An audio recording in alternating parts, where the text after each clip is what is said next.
Hey everybody, and welcome to another episode of Honest to Pod with me, Ashley McAllister. And me, Matthew Ali. And this is episode 78. Yay! That's the number of centimeters from eyebrow to hairline of our new guest.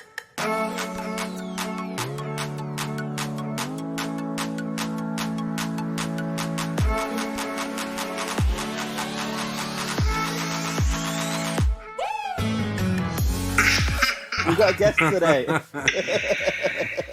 It's also the length of something else, but we won't go into that one. I was just about to say, if the rumours are true, John, if the rumours are true... Oh, babe. All publicity. Those big old hands of yours are really good at grabbing a ball. Please, that bitch has never caught a ball in his life. I'll tell you this now. There's me hoping You have to give up rugby. There's me hoping to come onto this podcast with grace and class, and you've already brought me down to the gutter. It's a mess. Well... So, today we brought on a guest. Unfortunately, his name is Jon Gordon, and I know him through basically just the streets. You find him anywhere on any street corner in South London, begging straight boys Making money to come and spend the in night a with him. fur coat, dressed to kill, diamonds. Why don't you tell us a bit about yourself, Jon? Tell us your name, where you're from, what's your digits, all that shit. Well, interestingly, I'm such a geek. When you said this was episode number 78, I was like, oh man, I wish it was 77. 7 is my lucky number, so I'm one off, so this might be a catastrophe. So my name's Jon Gordon. I am currently an assistant head teacher at a leading maths and physics specialist sixth form college in London. I know Matt, Ali and Ashley through rugby. I used to play for the King's Cross Steelers. They're good friends of mine. And I'm very much honoured to be a guest on their show. They're an amazing, successful podcast. So I'm looking forward to being grilled and embarrassed. So hit me up. Well, don't stop there. Keep going. Tell us more about it. I've run out. That literally. What? Like, That's a short list. What else do you want me to say? Like, I'm not a flipping celebrity. Like, I haven't got anything else on my CV, to be honest. No, tell us more about us. Well, to be honest, I mean, Matt, me and Matt have a very, very coloured, for want of a better term, a very coloured history.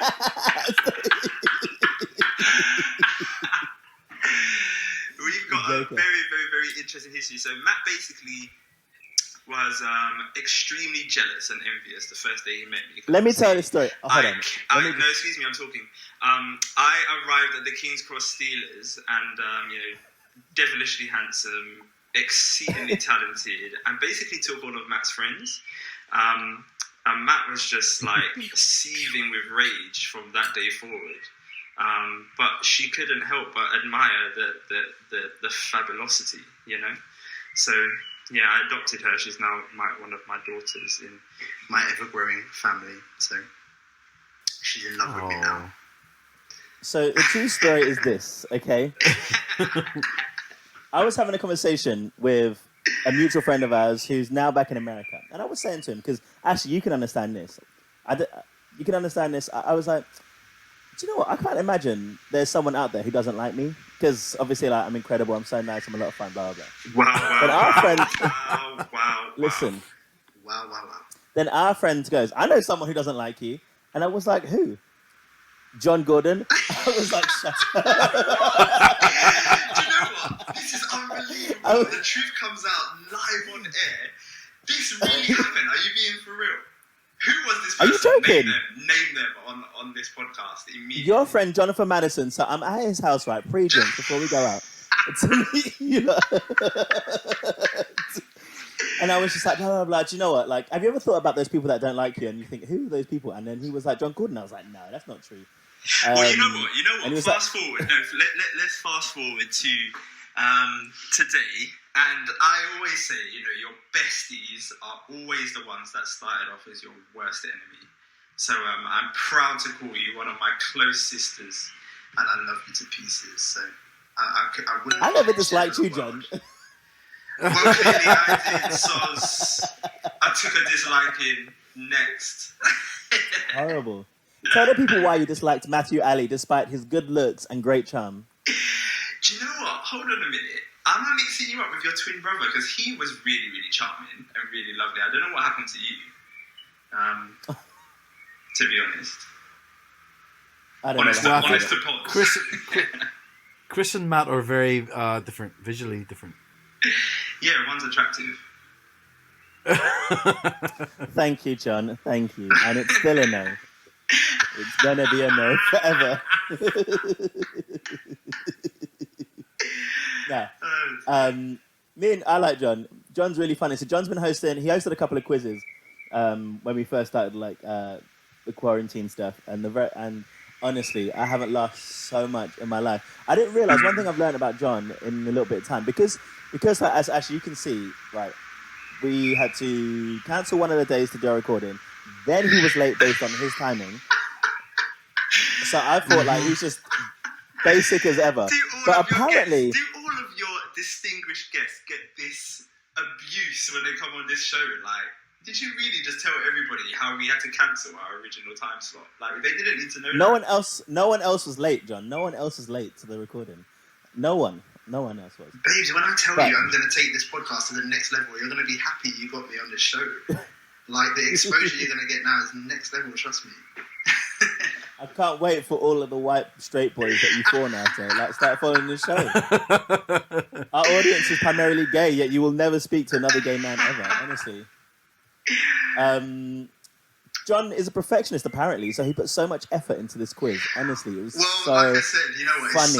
It's so honestly, I was so touched with the response because I genuinely, this is going to sound mushy, but I genuinely wanted to put on a show and get all of you lot in a room and just have everyone laughing. But I'm a super geek, like I said, so you know, like I was putting in hours and hours and hours into that quiz, like getting everything right, all of the kind of detail, the sound effects, the music, all that kind of stuff. Yeah, I was happy it came off well.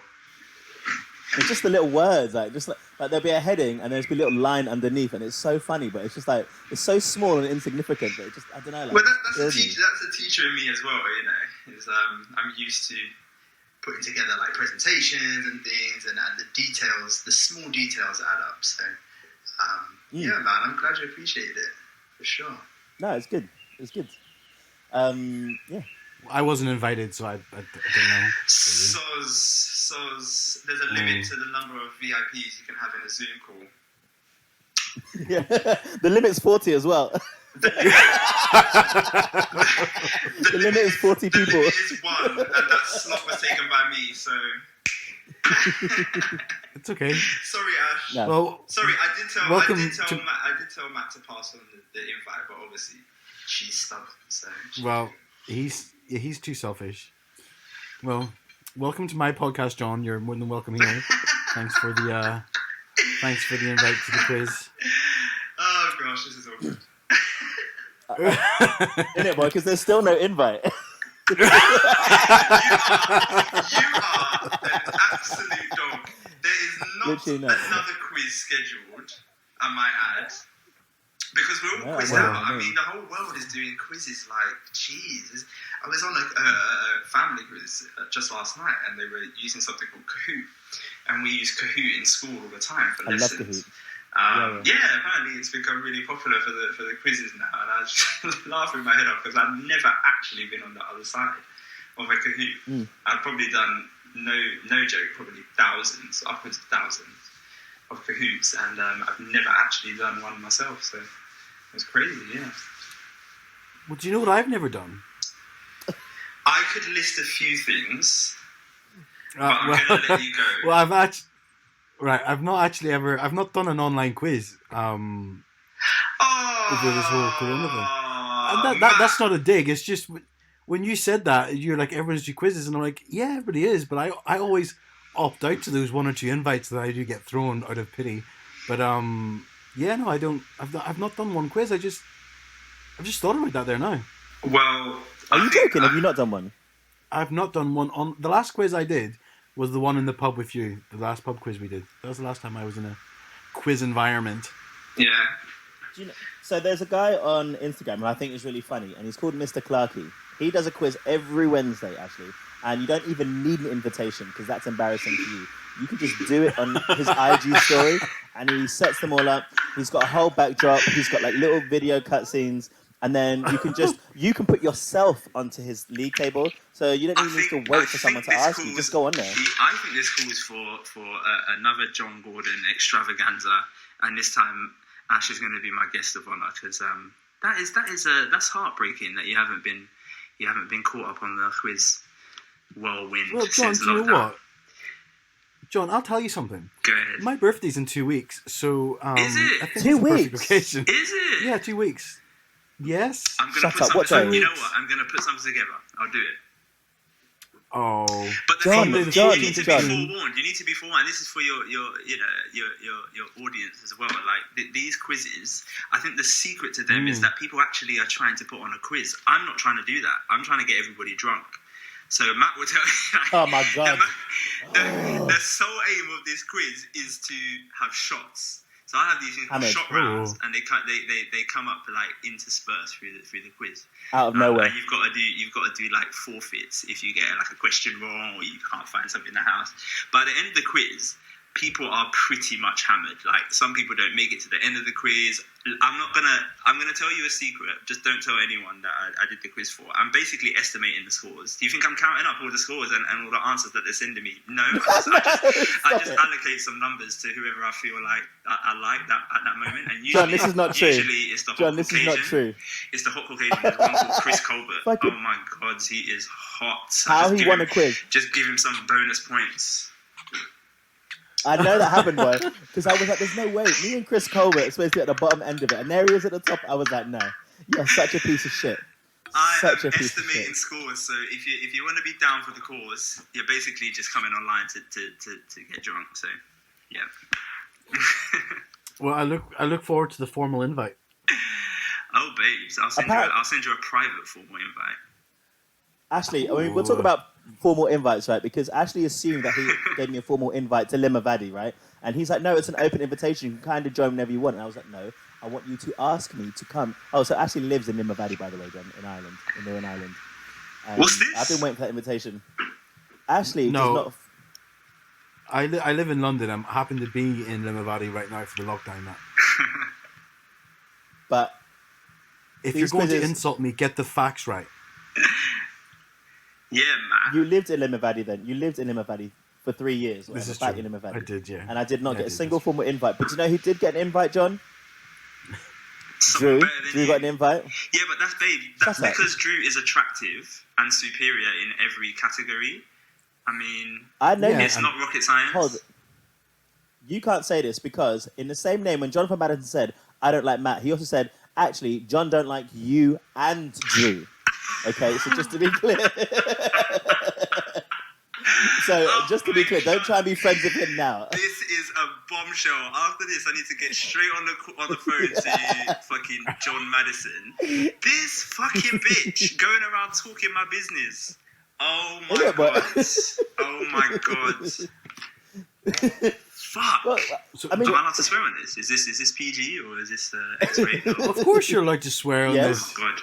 John, I think the topic of this podcast is who else don't you like? Who else don't I like? Do you know what? It's an interesting question. I honestly, this is why I'm so surprised. And I know Matt, the irony is Matt is actually telling the stone cold truth. So I've got to now go investigate.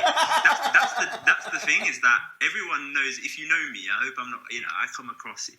If you take my words at face value, I come across as a twat. But everybody knows 99% of what I say is just pure banter, purely for jokes. Whereas Matt is actually a little bitch. So he's saying all of this with real venom. And I'm like, where the fuck is John Madison getting this from? Like, what, so I've got to now do some digging and make hold on, are you saying it's not true? Of course it's not true. It's ridiculous. Oh, shut up. We had two arguments. Arguments about this. The reason I was going to say it's not true, to answer Ashley's question, is because I think it's actually quite rare to not like someone. Like, how rare is it, or how common is it, rather, to find someone who is actually unpleasant? Like, you may not get on with people, or you don't have any common interests. But in my opinion, I don't find that it's very rare to come across someone that's really unpleasant. And if they are, like the typical, I think of someone at work. I've got to be careful what I say now. But usually those kind of people are almost lovable in a way because they're just grumpy and that just makes them kind of adorable, doesn't it? So that's why I genuinely am saying to you, it's not in my character to just dislike people and be a hater like you. But at least you know I'm not making it up. Like, it's a very true story. This event actually happened. I know. That's why I'm like, John Madison. When she hears this, she knows I'm coming for her. She's backpedaling. I can tell you this now. She's going to backpedal for sure. For sure. No, I didn't say that. Yeah. Ashley, how's your week been? Yes. Week's been okay. It's super hot. We finally got some sunshine. So we're on day 2 of sunshine. I'm already burnt and over it. So yeah, that's it. That's me done retiring.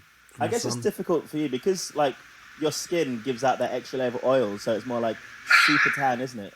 Like you have to dab, then you need to put a little bit of Factor 50, then another dab. Your skin dry and tough like sandpaper. So why are you coming with your fresh lyrics? Just because you know that Ash can't give nothing back. You stay there with your ashy, dusty, cocoa cream absorbing, babes. Allow us with our extra layer of oil. Okay, there are 2 problems with this, right? John, I wasn't even talking to you, okay? And I'll put you on mute while I'm having a conversation with Ash and then invite you into a conversation, all right? I don't think you understand this whole, like, interview situation, okay? Second of all, you know for a fact that my skin is flawless, okay? And I would never skip a day of moisturising. She might not understand this, right? But we're on this quiz, all right? And then there's a few black people there. And they had the audacity to say, and they asked me, Matthew, Ali, they said to me, Matthew, can you believe this? Like, we don't dress. Sometimes we aren't washing. They said to me, do you know what? Sometimes I don't even moisturise. Is that right, Matt? And I was like, trust me when I say there's not a single day that I don't moisturise at least twice. Not a single day. And if you've got a skin like John, he's already, his skin tone, when you see a picture of him, guys, his skin tone is already grey and like anemic. He needs that moisturiser to add a little bit of life to it. He has the audacity to not moisturise for a single day. And that is a mistake, I'll tell you this. Okay? So don't you dare talk about my skin. You know it's gorgeous. And it's still gorgeous because I moisturise a lot. I'm going to own this. And I'm going to say, look, if I'm not leaving my house, I'm not creaming. I refuse. Why? Why should I cream? Ow. Why should I waste? Do you know how much Palmer's cocoa butter is? Do you know how much that shit is per whatever they call it, per milliliter, per pound, however they... That shit is expensive, so I'm going to put it on to just go and sit in my bedroom. Never. I'll sit there. It's a self-worth thing, okay? If you value yourself, you'll moisturise your body and give it the treatment it deserves. Plus, it's maintenance, right? It's maintenance. If you don't do it, it's going to get bad. So in 3 weeks' time or 4 weeks or 6 months' time, when you go out in public, you're going to put the cream on and it's just going to dissipate. It's going to go nowhere. Your skin is going to cut. Babe, don't worry about my glow up. When I go out in public, it's a wrap. It's a wrap for everybody. You know the levels by now. Oh. You know it. It only took 90, I'm just looking at the clock here, it only took 19 minutes for Matt to bring this podcast round to his skincare regime and his glowing skin. That must be a record, because I know that must be a theme on this podcast, man. Yeah, it's true. It is true. You brought up my skin, just to be clear. I did not. You brought up my skin. Okay. Not Sorry me. for interrupting. I will say this about John. Though. He's one of the best dressed people that you will see out there. I will give you that. Aww. And you wear some terrible glasses, but for everyone else it would look terrible. But for you, it works. I will say that. Like there's like a little gold rim one, something I don't know what it was. I've got to be so humble now because I put in a lot of effort public facing, but like I said, inside my house is a total mess. If I'm going out to just like Sainsbury's or something, I'll be, believe me, not upside front, sort of guys. Like me right now, I mean, doing this podcast, I'm like, thank God it's not like a video thing. I've got to do an Instagram live session tomorrow, and I look like an absolute tramp. I don't know about you guys, but I haven't had a haircut in like 4 years. It's coming up to about 5 years now. And seriously, my hair is a joke. My hair is a real joke. Yeah, there's like a little pandemic going around. I'm not sure you heard of it, but the barbers, like, they're pretty much non-existent right now. No matter how I'm trying to break government guidelines and get a little session in, but I can't seem to get one. So I look like a mess. I look like a tramp. I know. You just gave me a video call just before, and I was like, shit. Oh my God, I've never seen John like this. I didn't realise you had so many greys. I've got greys, Matt. I'm an old man now. Yeah. Old man, for sure, yeah. I've got greys in the beard, greys in the hair, greys down there. You know. Oh. Grey elbows, grey knees, grey toes. I didn't realise that was part of old age. Hold on. Hold up. Ash, are you laughing at something right now? Because a second ago, it was about 3 minutes ago, I jumped in to defend your oily ass, and now you're coming back with laughter and jubilance. John, I was coughing. I coughing. I swear. You know what? We're gonna get onto this topic of conversation later.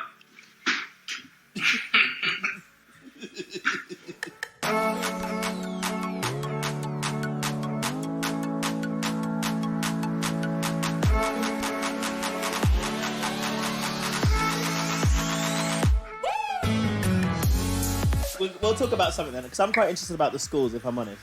Yeah.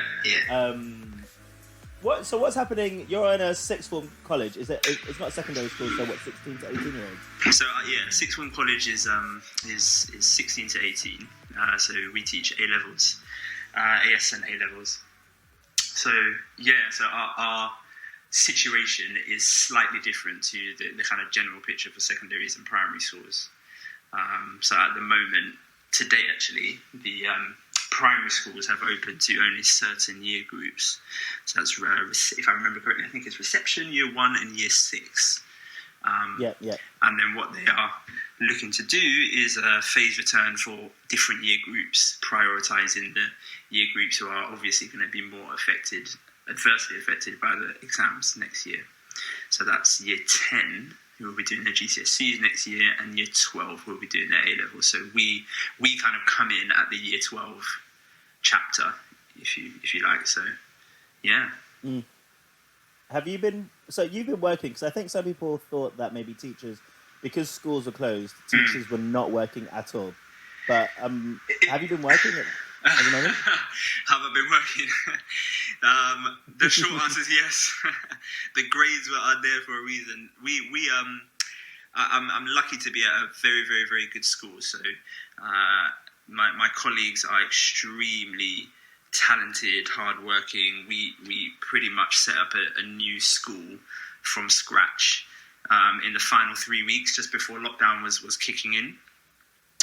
So pretty much from day one, we had online teaching up and running. So everything you can imagine that goes on in a school, we have some model currently in place for the online world. So it's been awesome. it's been one hell of a roller coaster for sure. But I try not to complain, because all of this is opportunity, you know. And for sure, like the experience is invaluable for what's happened in such a short space of time as well. So you learn a lot of hard lessons quickly. So yeah, but it's been tough for sure. So I can't say that's the case for all schools, and not necessarily because teachers are lazy or schools are bad. These are the easy things to throw around. It's more context varies. So we have pretty much young adults, 16 to 18, who are invested in their education. Whereas if you're in a secondary school in a certain area or a certain background, the context, the socio-economic context have a much greater implication on doing something like this. So that the interruption, the disruption from this pandemic is going to affect different people and different schools disproportionately. Yeah, I work as part of my job. I work sometimes with the GSA, which is the Girls School Association. Okay, yeah. And I was chatting with them, and they were saying like some of the differences because we were thinking about so part of my current contract I'm working on is creating content for teachers to help teach STEM subjects Oh, right, yeah. to pupils in some of the harder. It's like some of the things that are harder to communicate in the classroom. Like our clients invest money into making like online resources and stuff like that, and we do this. We do this. It's sort of like a tour, which is going around to different schools around the country, and it's usually Key Stage 3, Key Stage 4, Key Stage 2 sometimes. But it's all about teaching or sort of encouraging. It started off basically women, like getting young girls into STEM subjects more. Great. But then it's sort of evolved a bit more to be more about minorities. Yeah. And yeah, so it's sort of that type of thing. And we were deciding, we had been budgeted to do a couple more of these events for the rest of the school year, but obviously with COVID-19, the money was sitting, we didn't get to use it. Yeah. So we were speaking to the GSA, and we were saying like, how would it come across if we were to put something on like this to different schools? And she goes, do you know what? It really depends on the school. Some schools are, they have online check-ins every morning. That's and they have to be there. Yeah. But others, and this is ridiculous. Others are literally just giving their pupils work to do and saying, you've got 13 weeks to do this work. As a 12, 13-year-old, I am not going to be picking up a book. If I'm told I don't have to do anything for 13 weeks, I'm not picking up a book until week 12 and a half. Yeah, as I said, it varies. There will be different responses and different capacity to respond as well, just depending on the context and the individual school. But absolutely, I agree. It's a shame, that, as I said, not everybody is going to be affected equally by COVID-19. It's just a sad actuality, Yeah. Do you know like many other teachers in different types of schools and how it might have affected them? Yeah. So I have come across the full spectrum in about 4 schools. So, I mean, one who unfortunately is at a school where, let's just say, not much is being done. There's not much provision other than very, very superficial, just providing resources for kids to get on with, which, I think everybody can agree is not a quality provision that is going to be sustainable or have any kind of long-term benefit. All the way up to what we're doing, and it's kind of similar.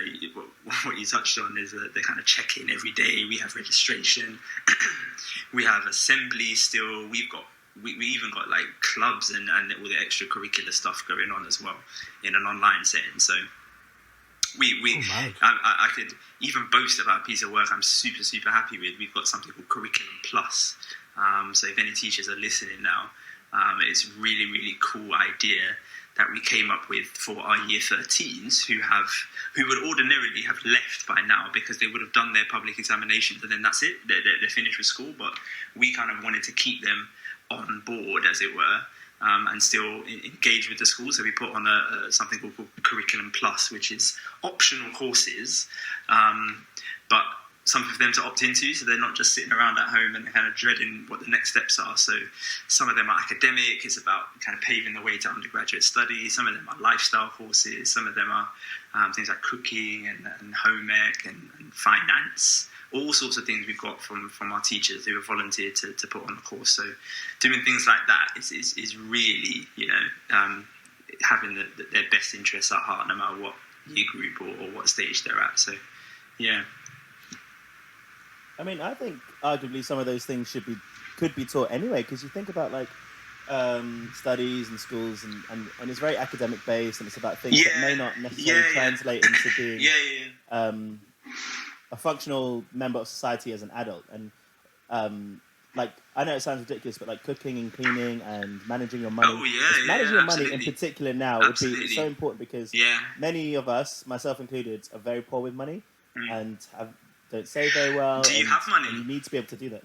Me, I have no money. Oh, sorry, did I say that? So I didn't mean to say that out loud on air. I said I do not have money. Are you going to shame me for no money? Is that what you're doing? I just wanted to just clarify that. No. I'm so bad at saving that I just buy like. And what really annoys me is I buy so many clothes and yet I open my wardrobe and there's nothing to wear. So that also really upsets me. But no, I think having those skills is really, really important. What are the... So you've got 16, 17, 18-year-olds, and the 18-year-olds or 17 to 18 are going to go... are supposed to go to university next term. Yep. How's that affected? Oh, goodness.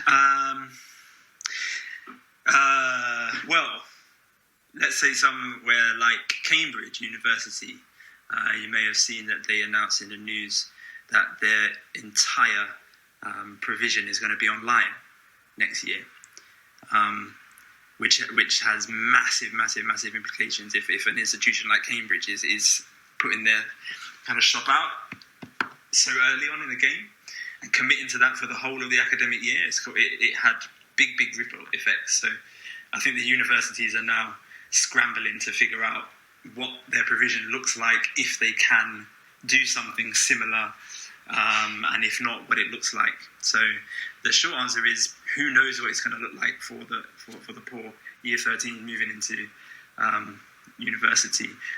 But at the moment, I mean, there isn't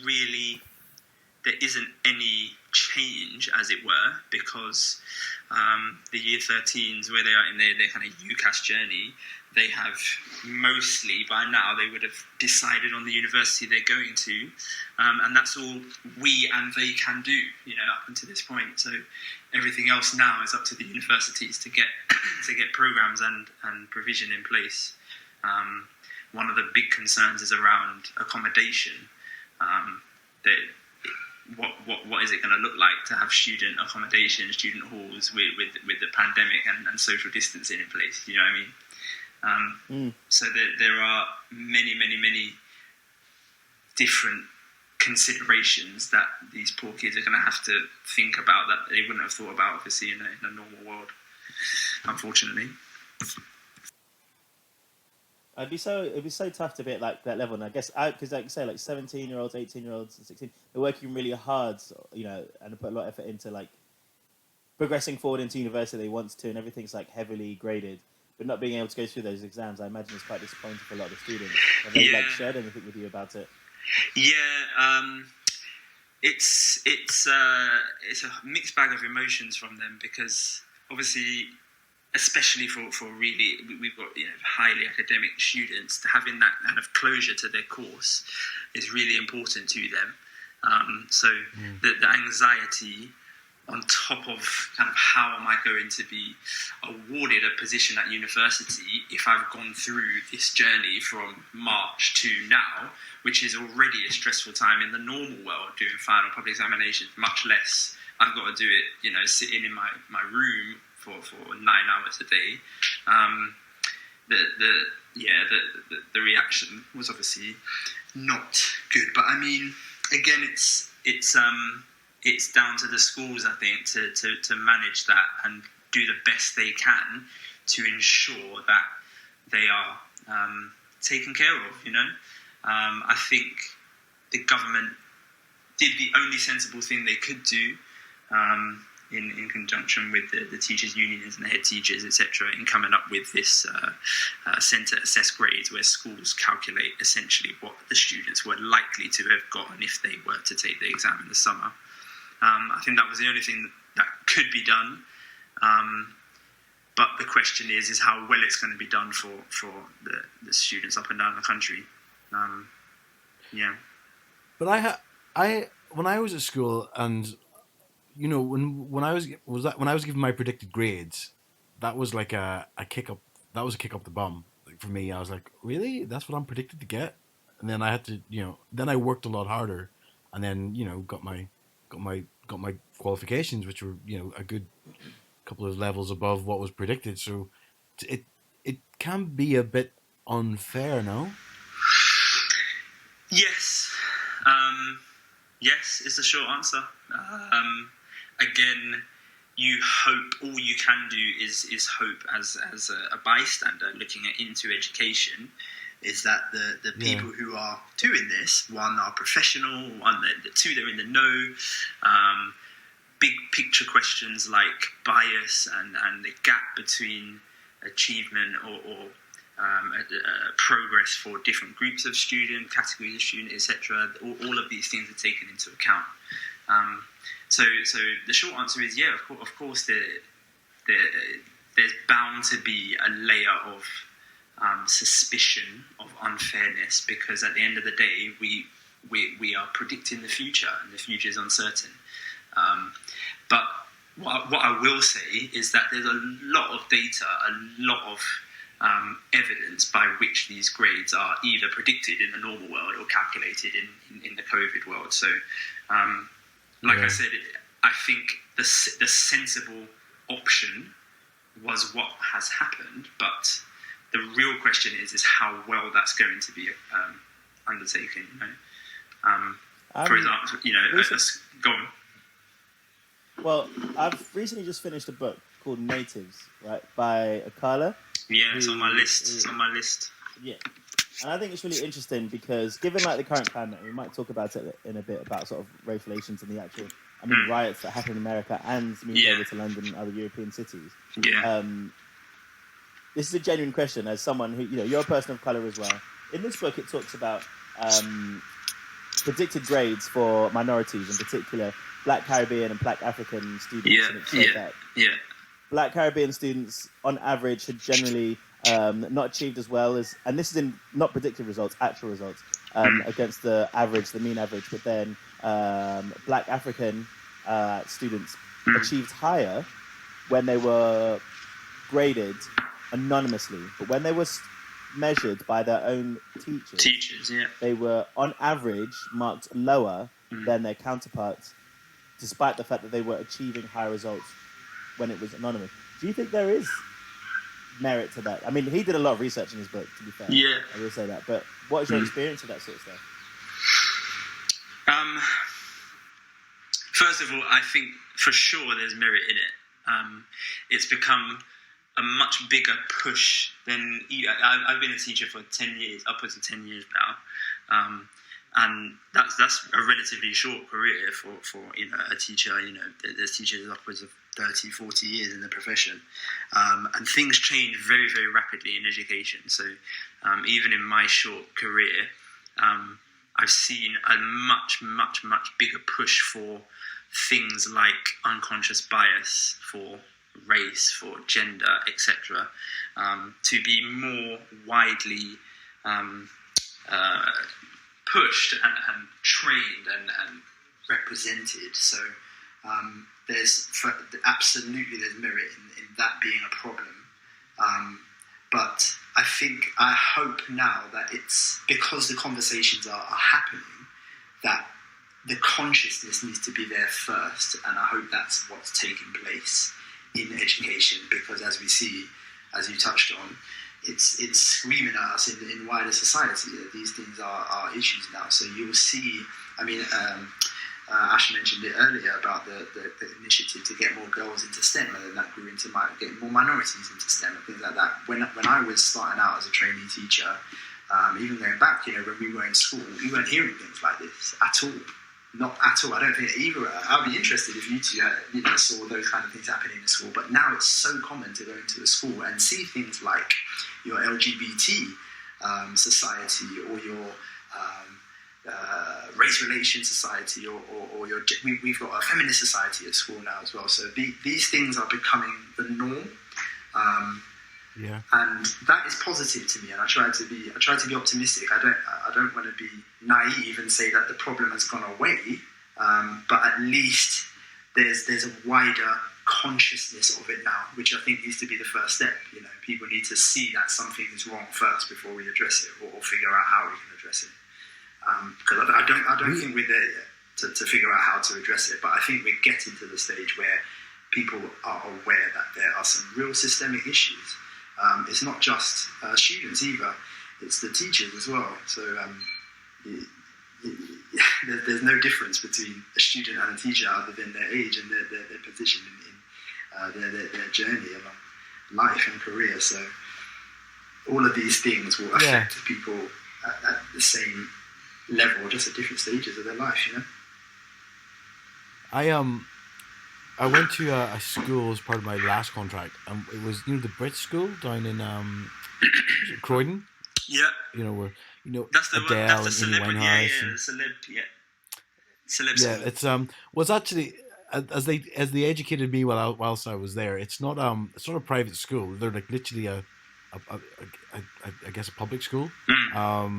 But you just have to apply to get there. But it's open for anyone to apply. People seem to think it's a private school, but it's not. But I was blown away. I mean, they do. It's not. I guess they are sort of like a sort of like a niche school in a way, because they do put a lot of emphasis into the arts. But that's not to say it is a performing arts school. Like you have to audition for it. Is that officially what it is? Yeah, I don't know much about it. Yeah, I think it's I don't know much. But it was I was blown away just by like how many pride flags there was. We spent a lot of time in the vice principal's office, and her office was just like wall to wall pride here. They had photographs of all the different years they've been at the Pride March and part of the parade, and they've like I was blown away by it. Like that's what school's like these days. Like I didn't have any, but obviously going back that's it. A few hundred years, I never had any of that at school. Yeah, and think about we're I don't know about Matt, but we're not that old, so we're talking. Are you mad? I think. Hold on. You're what? 35, right? Babes, my waistline isn't even 35. I am 20. All right, we weren't talking about size, babe. No, but what I mean is, it's an important point because time flies, but it wasn't that long ago we were in school, But look at how much has changed, and the debate is, okay, what has changed, and is it really for the better? But personally, my opinion on it is that, as I said, the consciousness is way, way, way more developed, and I think social media has a massive, massive part to play in that, the kind of explosion of the internet and Facebook and things like this. So variety is now not necessarily as scary as it was when we were in school, when it was just cool or nerd, But people have freedom. And maybe I'm being naive here, but I do think that nowadays kids have more space to be individuals. I think they have a whole heap of different set of challenges, but it doesn't look the same. The landscape doesn't look the same as to when we were in school and when I was starting teaching, for sure. So, yeah. Actually, I'm probably more on the cynical side, because I think, like, given everything, so we'll talk a little bit about sort of like the George Floyd thing going on, the riots in America and Minnesota and stuff, and then moved over to here, because I think in some schools, both here, potentially in the US, do things like that, but I still think there's a large portion of number of people and schools and places anywhere that don't contribute towards like inclusion as a whole. And I was having a conversation with someone who's very close to me, who thinks that every time I was saying like, I still think there's an issue. I still think there are bigger issues, and I think we underplay it. I don't think it's changed enough. I don't think there's enough representation. I don't think, not only representation, I don't think there's enough of people outside of any sort of given community that stands for that community. I say to Ash a lot, in the podcast, it will take straight people to stand up for the LGBTQ plus society to really stand on its own and be whole. And I say that for the same, people of colour. It take white people to stand up, and I don't think they always do. I still think there's a high level of defensiveness. I'm having this conversation just the other day, just saying, but what will it change? Why are people, maybe, they're doing it for the right reasons, and, people are wary for the right reasons. And I just don't think, I still think there's a long way to go, personally. What is your response? How do you feel about sort of everything that's going on in terms of the US at the moment? Oof. A whole heap of emotions. Conflicted about a lot of things. I was obviously really hurt and angry. I've been through all of the emotions you can probably guess as a black person. We how we would respond to that. But what I suppose is the most heartbreaking is it's not new, you know. I think the kind of uprising has happened. You know, I think we've been rioting as a community, as a group of people, all our history, for the whole of our history. Somebody asked me the other day, do I think racism will ever go away? I said no. I think it was such a simple answer because there's something fundamental about racism at its heart. And I think that's just a question about human nature. So I think these things will always, unfortunately, be here, just in different guises, because we've been marching, we've been being killed for hundreds and hundreds and hundreds of years, you know, and it doesn't seem to change. So I know that sounds very doomsday and all that, but I think there's space for the uprising and the reactions. But how I feel about it is almost, I don't want to say defeatist, but I'm tired, you know. I'm tired is the way to summarize it. And I saw a lot of that response as well, is that it's very, very tiring to have this emotional warfare, this internal emotional warfare constantly over and over and over again. That's how I felt about it. Opinions are different, but my feelings, my honest feelings, that's how I felt. Is tired. Yeah. I mean, it scared me a lot. Like, I've been, like, the fact that these things can happen now, and they talk about, like, these riots, these are the worst riots they've had since 1968, since, like, Martin Luther King was assassinated, and that we're, like, you think about these things happening in history and not in our lifetime kind of thing. But we've got two major things happening right now that you just think, these are going to go down in history, but it's happening right now, and then I'm like, well, we live in, like, this really sort of pivotal point in history and, like, humankind, but for the wrong reasons, you know, and that our leadership can allow this to happen in some way and still stand by, I don't know, the behavior of others.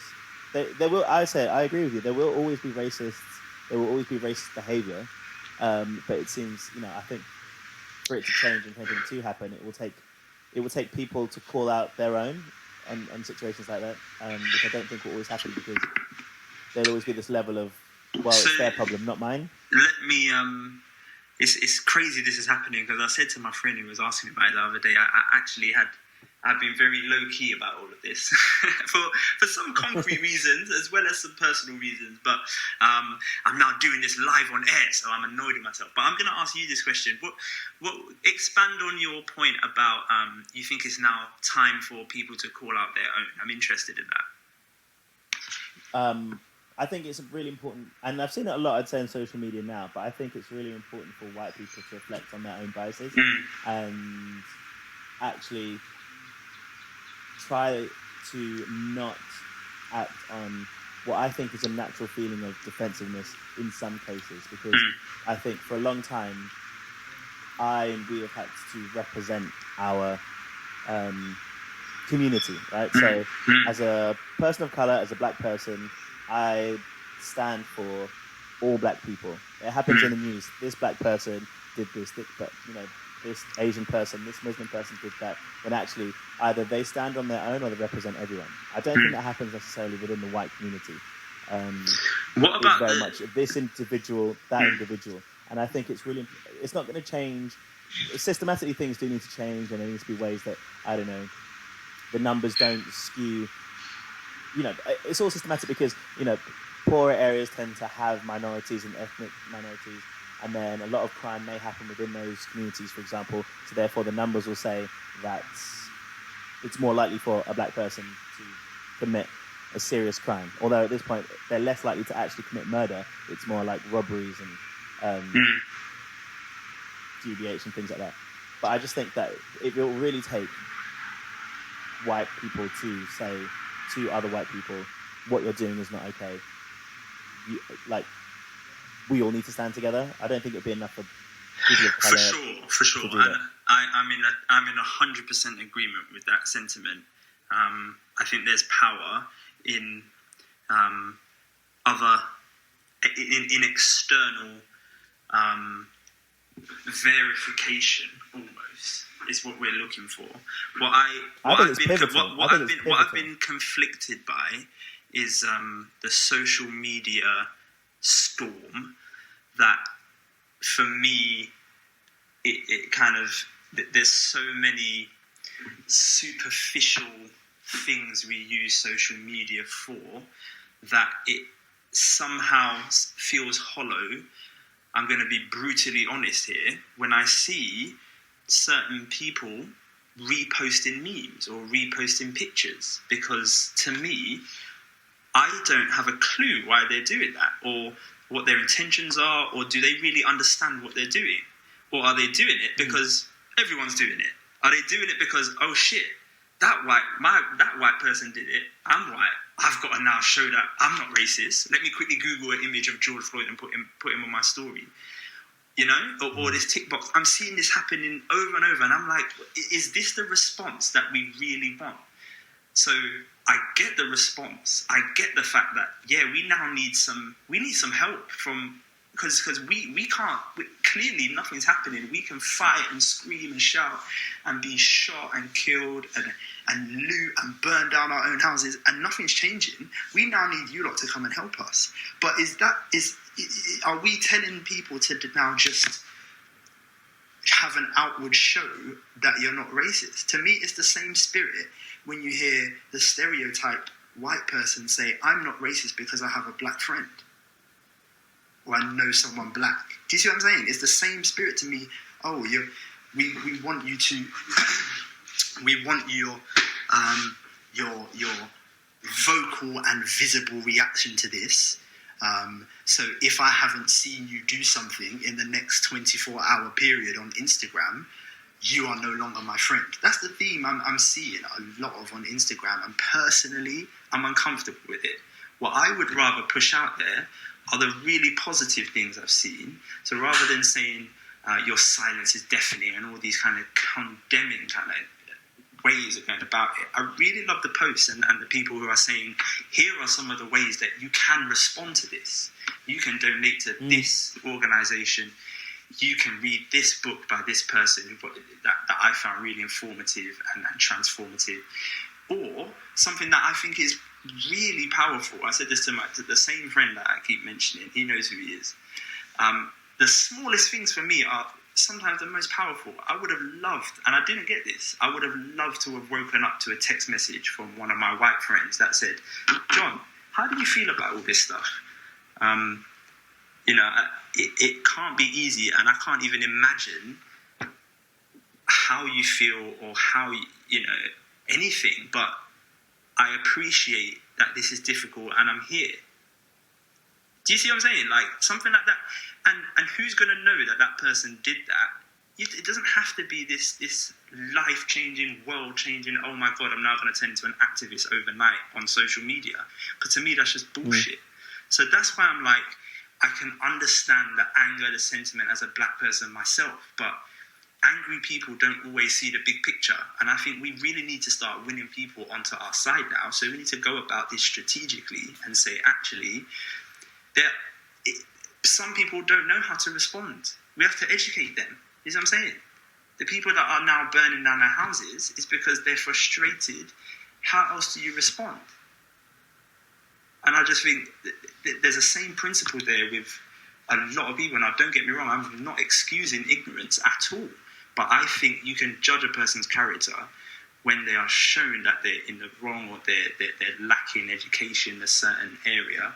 When they realise that, then you can weigh up to somebody's character to how they respond. And I think sometimes silence doesn't necessarily mean that they haven't responded, you know? That's my rant on that. Ashley, as the resident white person in this conversation,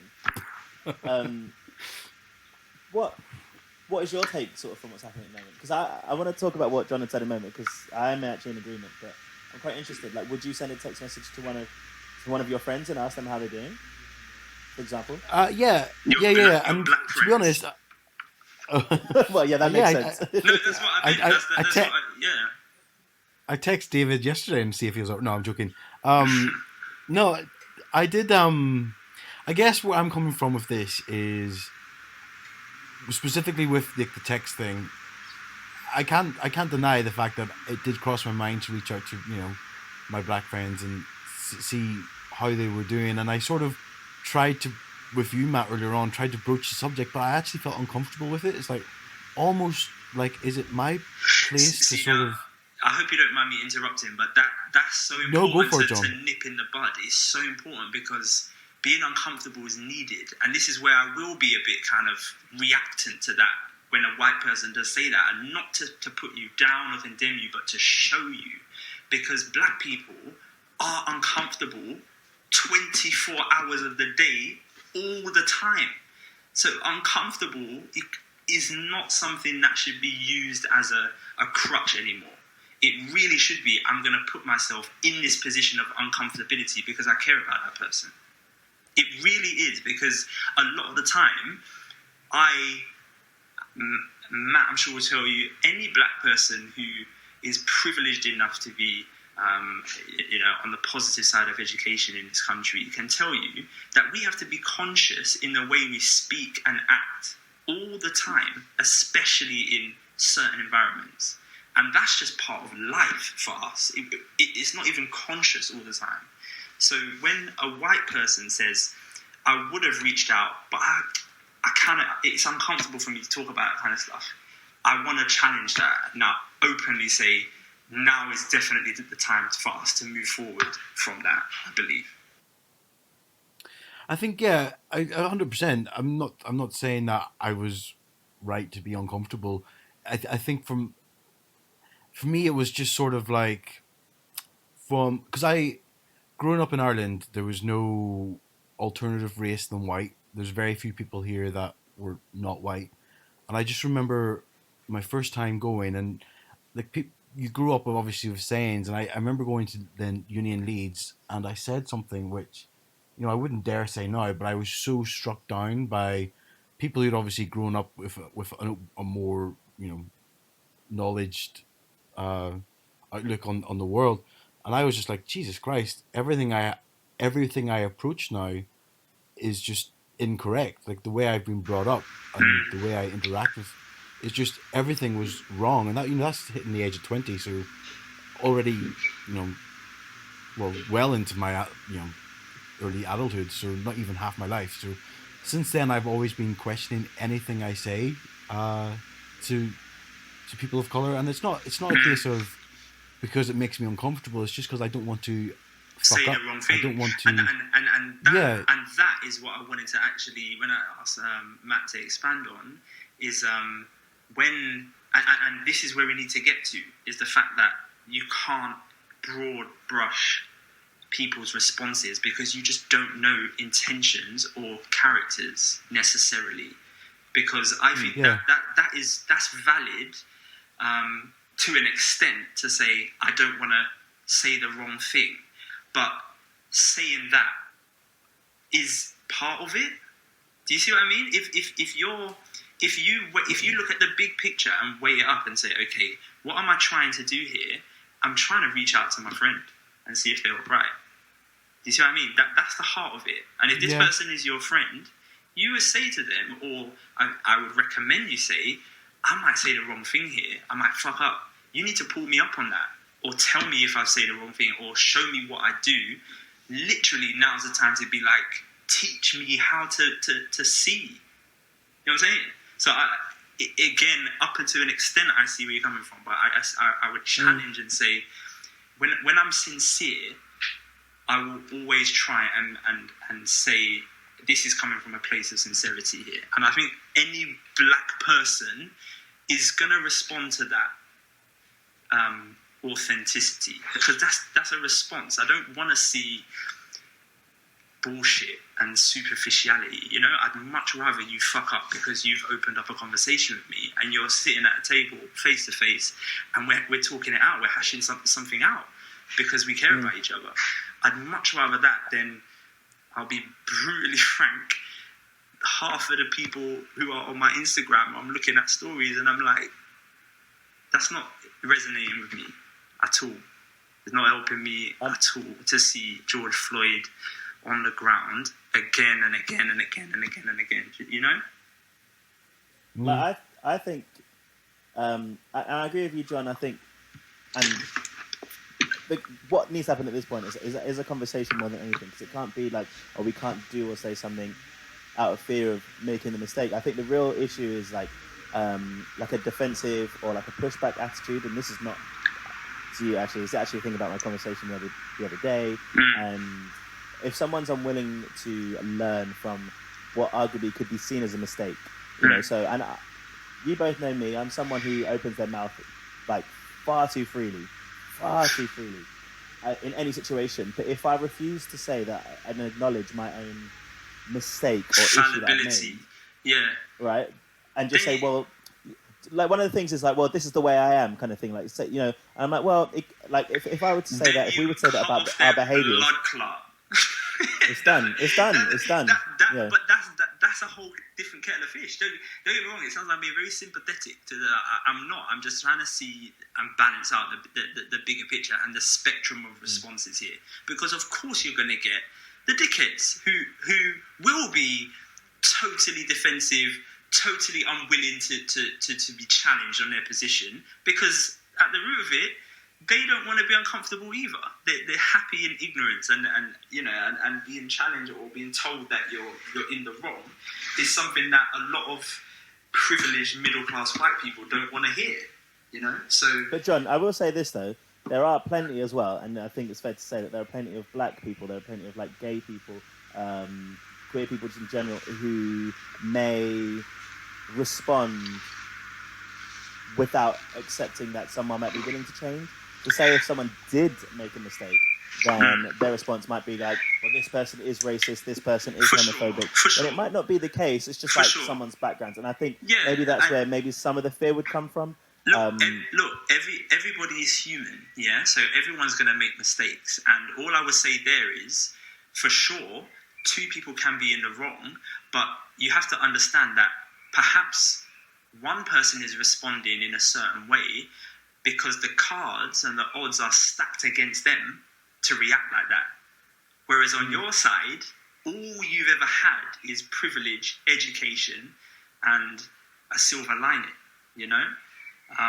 So, yes, both responses are wrong. And this is, you know, we could even go into, we can talk for hours on this, obviously, about the heartbreaking scenes we're seeing, because the poor, the people who have to put up with the hardship of life, how do they respond? I can totally vibe. You know what I'm like, Matt. When I get in a certain space, because of my context, sometimes I go into a space where I don't necessarily respond in the most constructive way, and I resort to simple reactions to things. That's not to excuse the act or how I'm responding, but you can understand some people don't necessarily know how to express frustration and pain other than to destroy. So I mean, I'm the same. I'm 100% the same. The looting and all this kind of stuff, it's wrong. But I want to hear someone, particularly political leaders, I want to hear someone say, it's wrong what they're doing, but I can understand why they're reacting like that now, you know?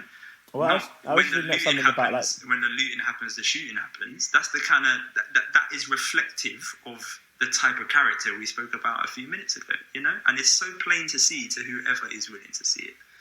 So. There's a really good article on the BBC website about why does looting happen, and it talks about the fact that it's not the looting, and there are opportunistic people, fair enough, that may look to steal things, but it's actually a response, a physical response to having control, and when in most situations you feel like you don't have control.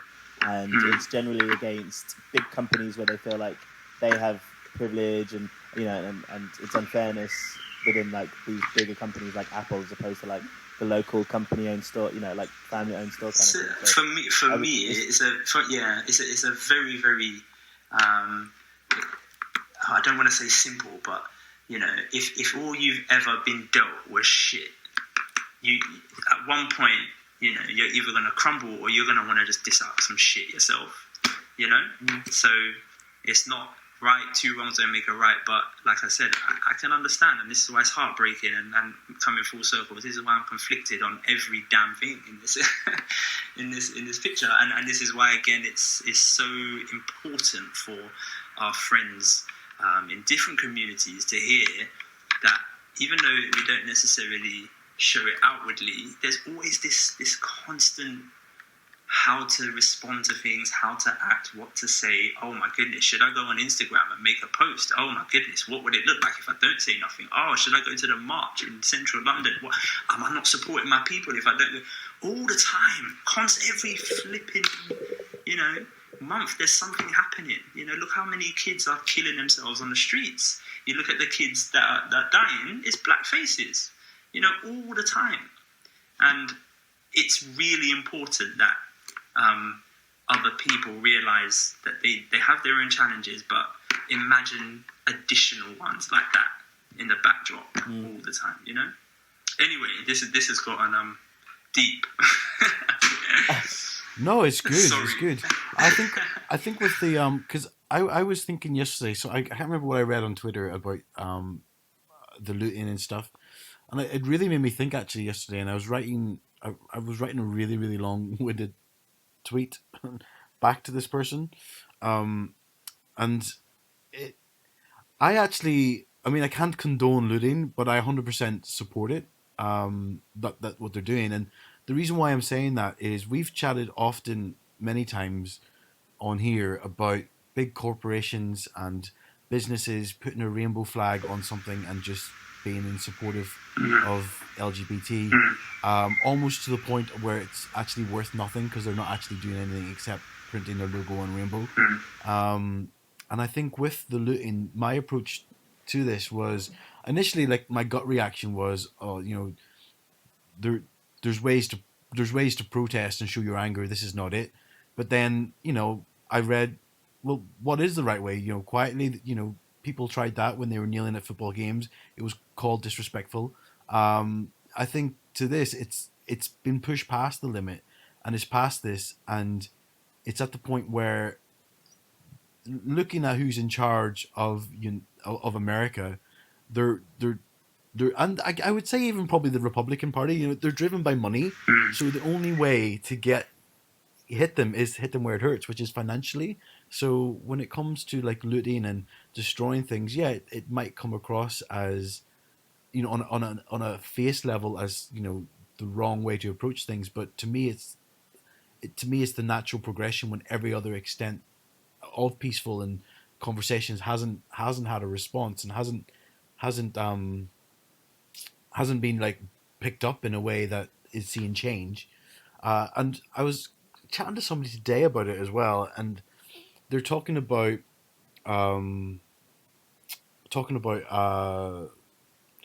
just what sort of initiated the whole thing. And I said, if you take race out of it, as a white person, if I seen any other human being being treated the way that that guy was treated, it would make me sick. And then I said, that's just not how police should treat anyone. I said, then when you add in the extra layer of the history of everything else that's happened on the race level, I said, it's just a million times worse that they think it's okay to do this, and that, casually putting your hands in your pocket while your knee is squeezing down on somebody's throat who you can clearly hear cannot breathe. I said, that's just barbaric and it's inexcusable. And like, even as a white guy watching that, I'm angry that the police think they can do that. I'm then angrier still at the race level. It's disgusting. Yeah, man. No, I do agree, and I think it's actually, I've been thinking about the same thing like John said about, like, posting online. Am I supposed to be doing it? Am I supposed to be standing up? Sort of, am I meant to be representing a bit? But it didn't feel sort of natural to me in this instance, because I kind of read something earlier on, and it just kind of said, if, like, and this is not, I didn't think about myself, but it said, like, if you haven't thought about this issue, police brutality and black people dying beyond this week, and you're posting about this online, then now's probably the time you should be listening and not responding to it, because you need to listen and understand and really understand the depth of this, because it's not about what happened to George Floyd in any way, shape or form. But most people can say that what they saw, people are sensitive at the moment anyway because of the whole current situation, but there's also an opportunity where there are not many other distractions. So, obviously a lot of effort has gone in, a lot of focus has gone into this issue, much later than it probably should have. But one of the things I think that's really important for everybody at this moment is it's great to see people, posting online and doing the same thing. But it's really about time just to really understand the depth of the issue that's happening right now, and really listen and engage with the internet, articles, books, about the severity of the issue, because I think that's the main thing that's missing. Really, is we can say, "Oh my God, yeah, these people are posting and saying all these things," and I've not posted anything because I feel like I'm in a position of privilege of my own. Growing up in London, I haven't really experienced a lot of sort of like racial issues in terms of like everyone I know has been multicultural. Everyone in my school, things like that. I've never really felt like I've stood out too much. I felt definitely instances for sure. But I still think overall, in the balance of things, there are people in worse off sort of positions and areas. And I just think I really want to understand the real depth of the issue that's happening right now, because before I have this huge, big response, outwardly to the world kind of thing. Look, and I think that's really important. And that's, I think, I mean, ending this positively, I think it's about a response. It's time to respond. We're all different, and we have different styles of responding to emotional things like these highly charged things. So there's a time to be outward. There's a time to be indignant and scream it from the rooftops and be really vocal about your piece, your position. Some people are more comfortable doing things like that, and we need people like that. We need the voices online, on social media, absolutely. But there's also a time for the things that will go unnoticed, or people don't even know that you're doing something. I think that the essence is that all of us need to respond in a way that we are, we believe in. I think the intention there has to be from a good place, and I think if you start there, then you'll do your bit, and that what more can anybody ask of you? If you're being true, you're being true. So on that note, why don't you talk about a little bit about your group? I was just about to, because as we speak, I'm running late to the meeting. Not that I'm ever late to anything. Never. My group. So I've launched a new community online for UK-based Black physicists. We are a group of friends from Imperial College, and we studied physics, and we happen to be black as well. And we realised, oh my goodness, this is a unique collective. Why don't we call ourselves something? So we named ourselves after the physics department, called the Blackett Lab at Imperial. And this was something that's been on my heart for a while now.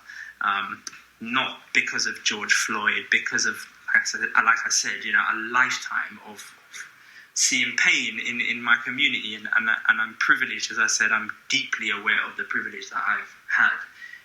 So it's been on my mind to do something with positive impact and really try to make a difference in a way that's responding with something that isn't necessarily seen. Because when you think about a physicist, when you think about science, you don't tend to think of a person with a brown face. So I think it's a really, really special project that we started.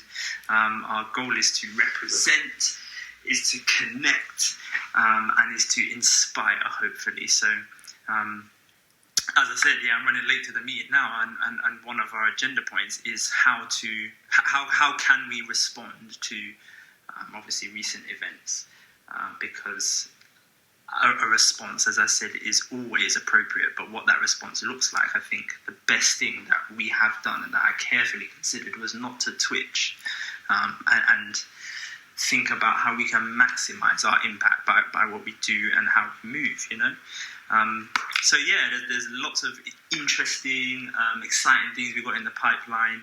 I don't know how quickly you're getting this podcast out, and if you can advertise my my Instagram live session tomorrow. But if anyone's interested... it's on Thursday. It's on Thursday?